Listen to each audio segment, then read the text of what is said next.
दोस्तों कुछ दिनों से डस्टी की केयर प्रॉपरली नहीं हो पाई, जिसकी वजह से डस्टी थोड़ा झटक सी गई है और थोड़ी पतली हो गई है।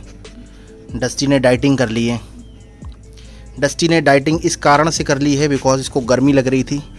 एसी ख़राब हो गया था। एसी ख़राब होने के कारण बेचारी गर्मी में बैठी रहती थी और उस टाइम उमस कुछ ज़्यादा ही हो गई थी, जिसकी वजह से डस्टी की हेल्थ पे एडवर्स इफ़ेक्ट आया है। जब कोई भी जीव प्रॉपरली सो नहीं पाएगा, नींद नहीं ले पाएगा, तो उसकी बॉडी पे एडवर्स इफ़ेक्ट उसका दिखेगा। वही हमारी डस्टी की बॉडी पे भी दिख रहा है। इनके पहले वीडियोस में आपने देखा होगा कि डस्टी फुल फ्लेज में है, अपने पूरी मतलब फुल बढ़िया हेल्थ में है।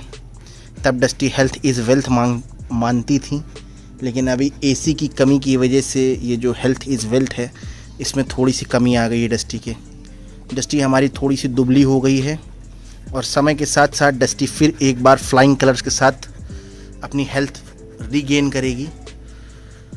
पहले दोस्तों हो गया था एसी ख़राब, जिसकी वजह से एक हफ्ते डस्टी को बिना एसी में रहना पड़ा। मंडे को वो बंदा लेके गया था और फिर उसने रीइंस्टॉल करी थी सैटरडे को।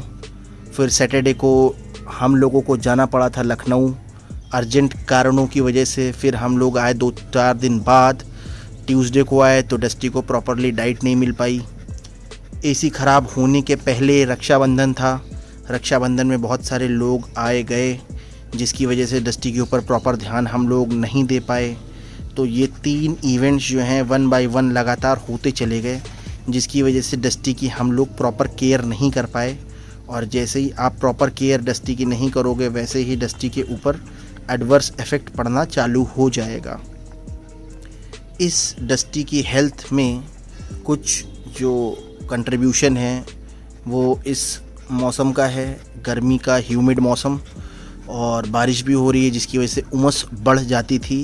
कूलर की हवा में डस्टी बेचारी सो नहीं पाती थी बिकॉज़ कूलर की हवा उसके लिए यूज़लेस थी, और एसी का सुख डस्टी ने खोया था, जिसकी वजह से डस्टी प्रारंभिक समय में काफ़ी दुखी थी, दुखद समस्याओं का जो है सामना कर रही थी। उसके बाद एसी बन गया। एसी बनने के बाद हम लोग चले गए, तो फिर इसको प्रॉपरली खाना नहीं मिल पाया। और बेसिक बात जो है टाइम कंट्रीब्यूशन, हम लोग टाइम कंट्रीब्यूट नहीं कर पाए। इसको थोड़ा खिला नहीं पाए कि इधर उधर खिला दें बॉल से। बाहर घूमने डस्टी एक भी बार नहीं गई, और खाना जो इसको दिया गया वो टाइमली दिया गया, मगर इसने खुशी से खाया नहीं। और गर्मी की वजह से इसकी थोड़ी हालत ख़राब हो गई। वो तो सुबह और शाम हम लोग 2-2, 3-3 घंटे छत पे आ जाते थे, जिसकी वजह से डस्टी को थोड़ी हवा लग जाती थी। अदरवाइज़ डस्टी के लिए बहुत प्रॉब्लमेटिक सिचुएशन हो जाती। तो इससे ये पता चलता है कि जो लोग डॉग्स को विलेजेस में पाल लेते हैं, और वहाँ पे खैर विलेजेस में सुबह और शाम तो नॉर्मल मौसम रहता है, शहर के मुकाबले ज़्यादा ठंडक रहती है, बट दोपहर में वहाँ पे भी गर्मी रहती है।